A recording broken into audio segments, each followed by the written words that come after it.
en el segundo libro de Crónicas, capítulo 26. Quiero que leamos juntos un texto que hoy en la mañana comparte nuestro pastor allí en los devocionales que nos llegan, creo que a todos, ¿no? Nos están llegando, todos leen los devocionales, a todos les está llegando, sí. Hoy leíamos un párrafo que se encuentra en el libro de segundo de Crónicas, capítulo 26, desde el 3 al 5. Segundo libro de Crónicas, capítulo 26, del 3 al 5, y habla de uno de los tantos reyes de los que la Biblia nos enseña en el periodo allí de los reyes, y podemos encontrarlos en el libro precisamente de Reyes, de Crónicas. Y este rey es uno de los que quizás más se mencionan o de los que más conocemos, no por sus virtudes, sino porque incluso esta canción que estábamos cantando recién, que habla acerca de ese Dios poderoso que está sentado en el trono, es el mismo que menciona Isaías en el capítulo 6, y que habla de ese Dios sentado reinando allí en el trono, y que sus faldas cubren el templo y la gloria de Dios está, ¿no? Pero hoy leíamos, y quiero invitarlo a que usted pueda leerlo allí en su Biblia, en su aplicación, en lo que utilice para conectarse con Dios. Segundo libro de Crónicas, capítulo 26, desde el verso 3 al verso 5, dice la palabra de Dios: Uzía tenía 16 años cuando ascendió al trono y reinó en Jerusalén 52 años. Su madre, dice esta versión, era Jecolías, oriunda de Jerusalén. El verso 4 dice: Uzías hizo lo que agrada al Señor, pues en todo siguió el buen ejemplo de su padre Amasías.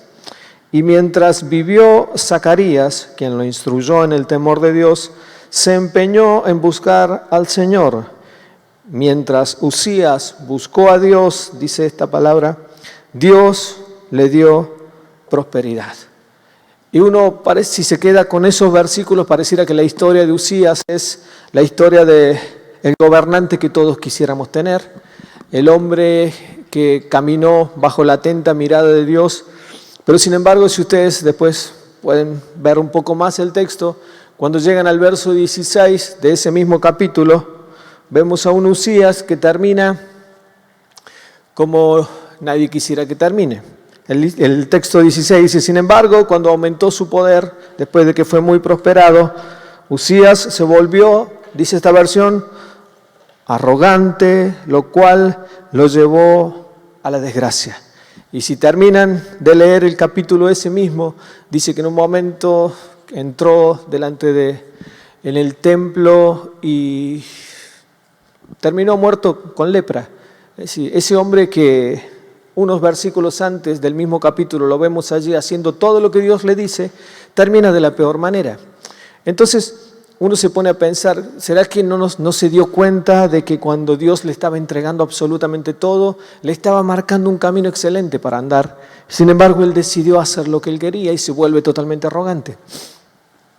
Pero cuando uno mira un poquito más atrás la historia de Uzías, se da cuenta que su papá, ahí en el capítulo anterior, un rey llamado Amasías, vive una vida similar a la de Uzías. Mientras escucha la voz de Dios, las cosas le van bien, pero no terminan de la mejor manera.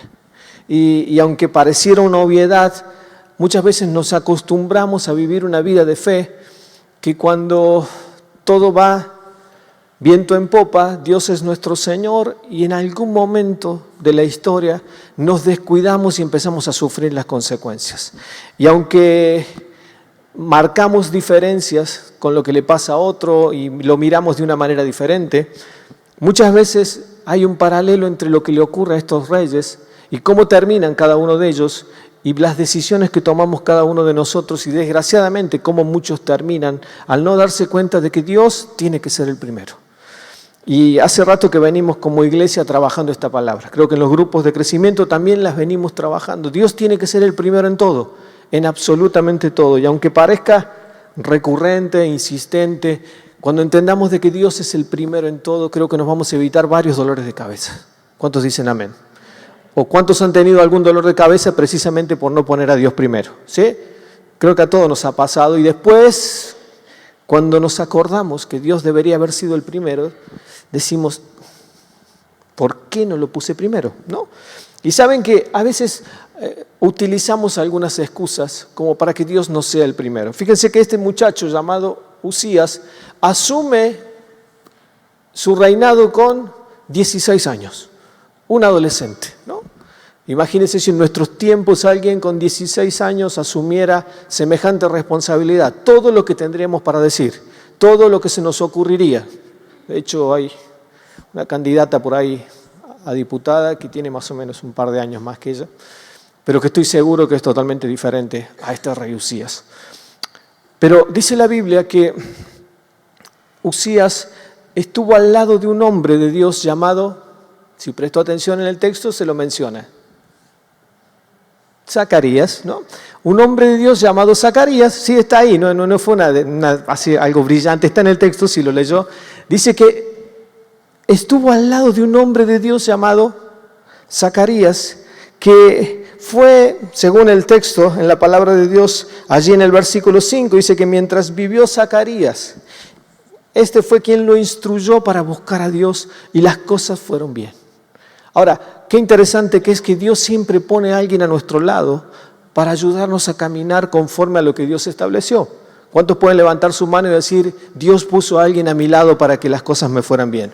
A todos nos ha pasado. No dependemos solamente de una buena temporada en la iglesia, de un ministerio, sino que necesitamos alguien a nuestro lado que nos ayude a encaminarnos en las cosas de Dios. Y qué bueno que es que sepamos escucharlos y sepamos honrarlos, porque por algo Dios te ha rodeado de la gente que te ha rodeado para crecer. Y ahí es cuando empieza a verse la mano de Dios obrando sobre Uzías. Mientras él escuchó a esa persona que Dios le puso al lado, dice la Biblia que su reinado fue próspero. Y si ustedes ven unos versículos más abajo, antes de que él caiga en desgracia, aun cuando salía a la guerra, aun cuando emprendía lo que emprendía, Dios estaba con él. Por algo Dios te ha rodeado con las personas que te ha rodeado. Puede ser que no te guste la cara de tu líder, puede ser que no te guste el carácter de tu líder, puede ser que no te guste la persona que te está acompañando en el proceso, que no te gusten, no sé, tus pastores o esperabas otra cosa, pero por algo Dios los ha puesto allí. Y seguramente si Dios los ha puesto es porque Dios consideraba que era lo mejor que te puede pasar. Y que de esa manera vas a llegar a conocer a Dios. No pasa por una cuestión de gustos, si te parecen buenos, si te parecen malos, agradables, desagradables. Lo importante es que Dios ha puesto a alguien a tu lado porque te quiere perfeccionar. Y saben que lo mejor que podemos hacer es pegarnos a esas personas que Dios ha puesto a nuestro lado, honrarlos y bendecirlos. Antes de terminar esta reunión vamos a orar por ellos, por esas personas que Dios puso a tu lado, que probablemente son mucho más de lo que te imaginabas, o probablemente no, pero Dios los puso ahí. Y si Dios los puso, Dios que es soberano, sabe qué es lo mejor para tu vida, ¿no? ¿Cuántos dicen amén? ¿Y a cuántos se les viene a la mente a alguien que Dios puso a tu lado para bendecir? ¿Sí? Es más, vamos a hacer un pequeño ejercicio. Pueden cerrar sus ojos y decir, Señor, bendigo a esa persona. Bendíganlo, aprovechenlo, hablen bien delante de la presencia de Dios por esa persona que Dios puso para bendecirte y que a veces te ha hecho mucho bien y a veces te ha marcado cosas para corregir, pero aprovecha este segundo para decirle, Señor, yo bendigo a esa persona, hablo bien. Hoy quizás no me acordé de bendecirlo, pero quiero bendecirlo. Quizás fue hace muchos años y te dio una mano importante, quizás lo hizo hoy. Quizás lo ha hecho en estos días, pero bendecí a Dios y decirle, Señor, yo bendigo a este hombre, bendigo a esta mujer, que aunque no lo entendí quizás en su momento, no comprendí lo que me estaba diciendo, vos lo pusiste como ese Zacarías al lado del rey Uzías, para que mi vida fuera encaminada y para que me fuera bien. Extendé ahí una palabra de bendición sobre esa persona.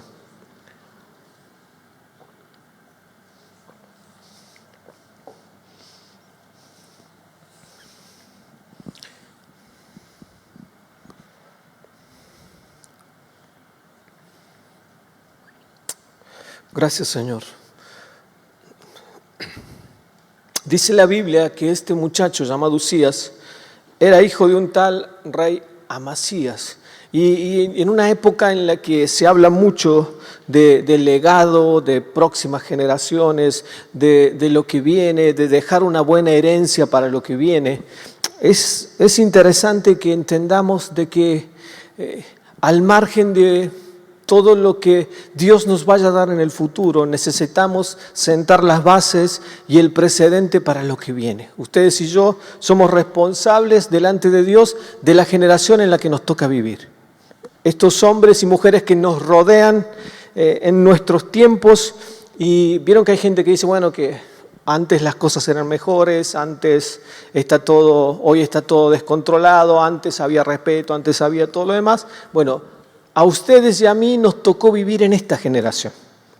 Ustedes y yo somos responsables por las personas con las que vivimos hoy. Dios no nos va a tomar en cuenta por aquellas cosas que pasaron antes que nosotros, pero nos vamos a presentar un día delante de Dios y viviremos delante de su presencia cada uno de los detalles que hemos tenido que atravesar a lo largo de nuestras vidas. Y seremos responsables por la generación que nos ha tocado y por el legado que dejaremos para las próximas. Ustedes y yo nos presentaremos delante de Dios y Dios nos va a pedir cuenta por las personas que estuvieron a nuestro lado, Dios nos va a pedir cuenta por los gobernantes que hubo, Dios nos va a pedir cuenta por el pecado aún que hubo en nuestros tiempos, y ustedes y yo somos responsables de ellos. Este muchacho Usías podría haber dicho, yo recibí una herencia pesada del gobierno anterior. ¿No? ¿Le suena la frase? Bueno, el tema es que este era el padre, ¿no? Entonces, podría haber hecho lo mismo que hacen muchas autoridades. Y tuve que acomodar todo lo que quedó mal, y siempre ha sido la misma excusa, ¿no? Lo que he recibido atrás, pero cuando sea rey las cosas van a cambiar, y podría haber hecho su spot publicitario, ¿no? Ahora que estamos en ese bendito tiempo, ¿no? Que usted quiere, donde sea hay una propaganda, Usías podría haber dicho, vienen tiempos mejores, tiempo de cambio, vote a Usías, la alternativa que usted necesita para lo mejor. Pero el tema es que era su papá. El gobierno anterior era su papá y él no podía hablar si era una década ganada, una década perdida, si el gobierno anterior era de izquierda, de derecha o de lo que sea, era su papá. Por consiguiente, cuando él asume el reinado, asume con la herencia que le deja su padre. Y por eso fíjense que es tan notable, porque cuando leemos la historia de estos reyes, hay reyes que fueron un verdadero desastre, pero que sus hijos decidieron buscar a Dios y lo encontraron. Y hay reyes que fueron hombres que caminaron de todo corazón delante de la presencia de Dios y sus hijos fueron un desastre. Y es interesante porque la Biblia dice, y el rey tal caminó delante de la presencia de Dios y Dios lo bendijo e hizo todo conforme al corazón de Dios. Y después asume el hijo y dice, hizo todo lo malo delante de la presencia de Dios y le fue muy mal. Y después dice, reinó otro que hizo todo lo malo, pero su hijo fue un excelente rey. Ahora, uno se pregunta, ¿por qué si el rey era bueno, el hijo fue un desastre? ¿O por qué si el rey era malo, el hijo fue bueno? Y la clave siempre está en que el que buscó a Dios le fue bien y el que dejó a Dios de lado le fue mal. Es una ecuación bastante obvia. Pero aunque no lo crea, hasta el día de hoy a las personas, el que busca a Dios le va bien y el que deja a Dios de lado le va mal. ¿Y cuántos saben a qué me estoy refiriendo? ¿No? ¿Cuántos han tomado decisiones lejos de Dios y después dijeron, ¿para qué? ¿O cuántos se dieron cuenta que desde el momento en que pusieron a Cristo en primer lugar, sus cosas empezaron a ir bien? Este rey Usías se pegó a este hombre de Dios llamado Zacarías, y mientras él tomó la decisión de buscar a Dios, dice la palabra de Dios que no solamente le fue bien, sino que aún fue prosperado. Y el reinado que él pudo llevar adelante fue prosperado. Ahora, cuando él dejó de lado a Dios, ya no sirvió de nada todo lo que había hecho. Y termina como el peor. Dice la Biblia en el Salmo 127 de que si Jehová no es el que edifica la casa, en vano trabajan los edificadores, otra versión dice, en vano construyen los albañiles. Si Dios no es el centro en nuestras vidas, y esto que cantaba Pablo, lo bueno es que no nos podemos poner de acuerdo, pero hay un mismo espíritu. Si Cristo no es el centro, no sirve de nada. Si Cristo no está en el medio, podemos tener absolutamente todo, pero a su vez no tenemos nada. Dice la mujer que escribe allí en el Cantar de los Cantares, capítulo 1, verso 6, dice, me pusieron a cuidar las viñas de los demás, pero descuidé mi propia viña. Cantar de los Cantares, capítulo 1, verso 6. Muchas veces nos ponemos a mirar todo lo que está a nuestro alrededor y es triste ver cómo el enemigo, mientras en un tiempo de conquista extendemos el reino a otros lugares, pero a veces descuidamos nuestra propia viña.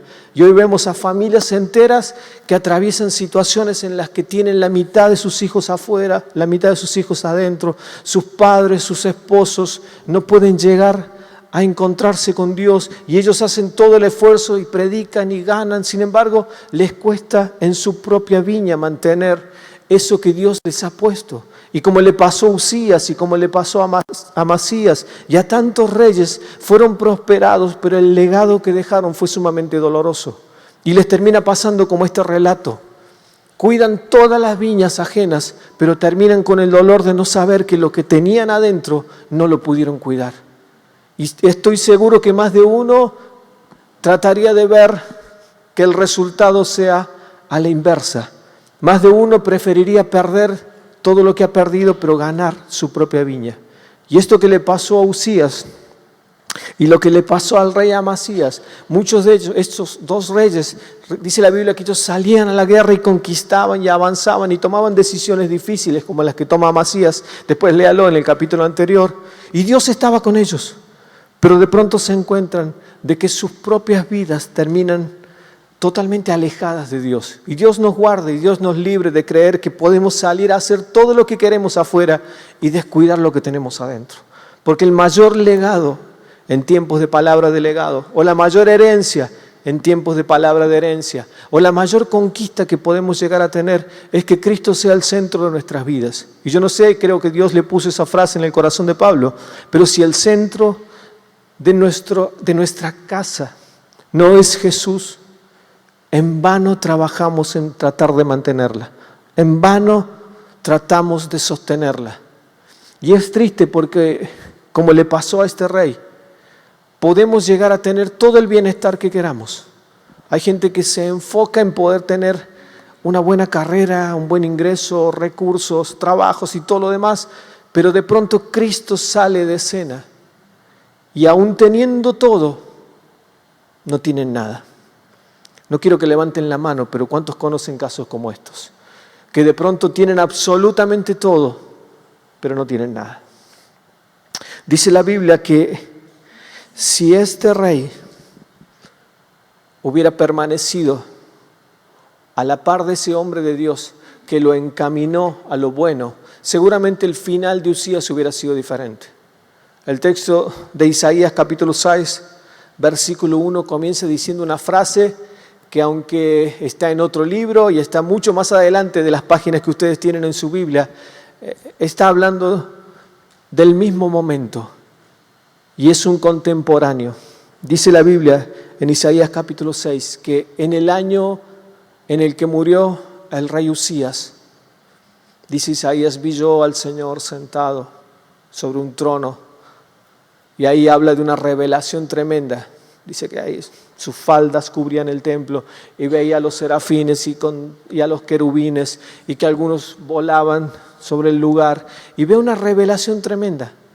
Pero sucede cuando muere ese rey que en algún momento puso a Dios primero y en otro momento lo tiró por la ventana.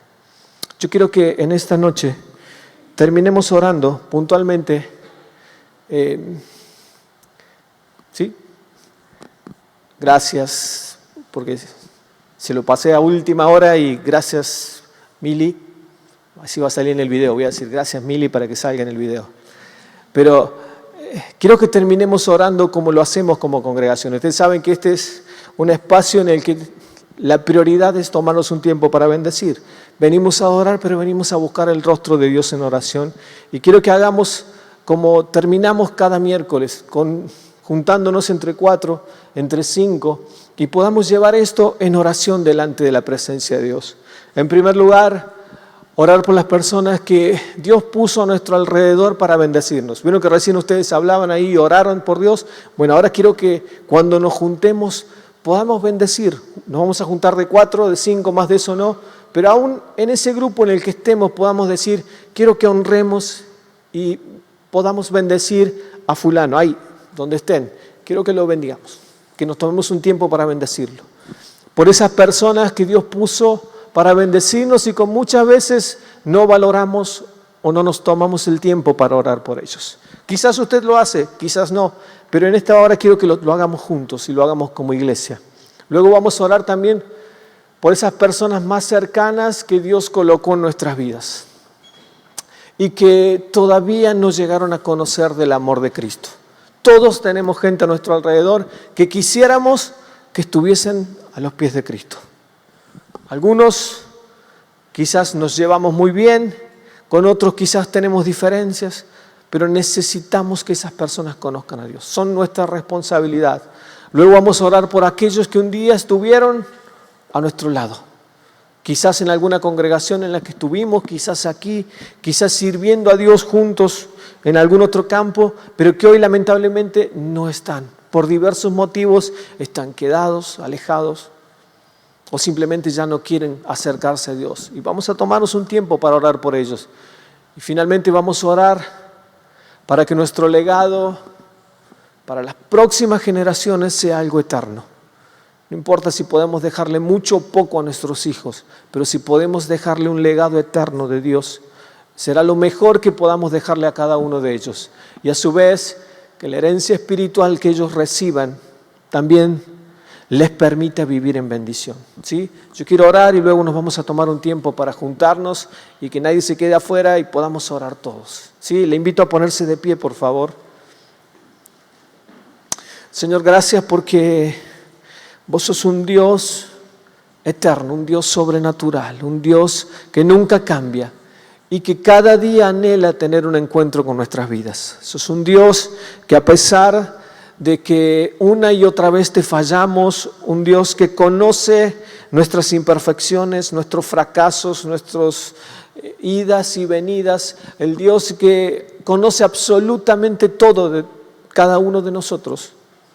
Es un Dios que nos sigue amando, que nos sigue recibiendo y un Padre amoroso del cual estamos eternamente agradecidos. Señor, yo quiero honrar la vida de aquellos que pusiste a nuestro lado para bendecirnos.